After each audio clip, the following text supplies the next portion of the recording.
Shalom. Ina jin ka, muna magana ne da Jangudo Modibo Ɗanladi Bello Liti na kan daidai? Ƙwarai da gaske, shi ne, wani abun ne ya faru? To, muna kiranka ne da kamfanin sadarwa na MTN. Continue. Ka ci bashinmu na Naira 5,000 tun shekara 2020, kuma mun ga baka da niyan biya.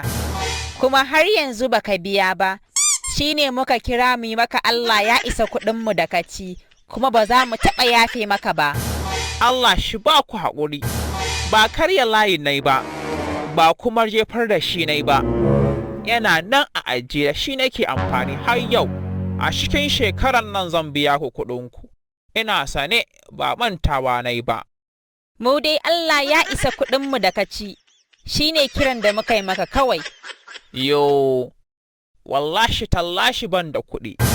Jira nake babba ya sayar da saniyar shi wacce ba ta da lafiya. To in ya bani kashona sai na biya bashin da ake bina. Shi ne kawai abin da nake jira. To kuma gashi yau shekara 3 kenan ba a samu duk cikin garken namu ba saniya ko ɗaya wacce ba ta da lafiya.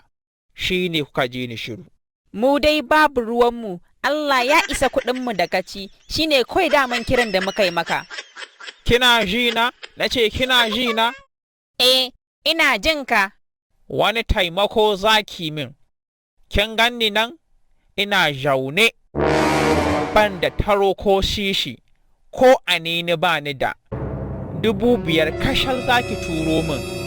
Babba na siyar da shaniyan shi mara lafiya, zan turo miki da duk kuɗin da kuke bi na. Kin ji ko? Ina jiranki.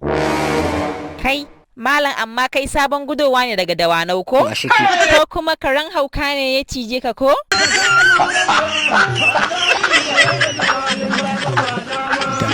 wannan jan abin yawwa, danna mana shi, danna mana wannan subscribe button yawwa. To, sai kuma ka danna mana wannan alamar ƙararrawa, shi ne za ka samu sabuwar ɗauka da zarar mun ɗaura. Yawwa, ko kai fa, godiya muke sosai don da ku muke alfahari.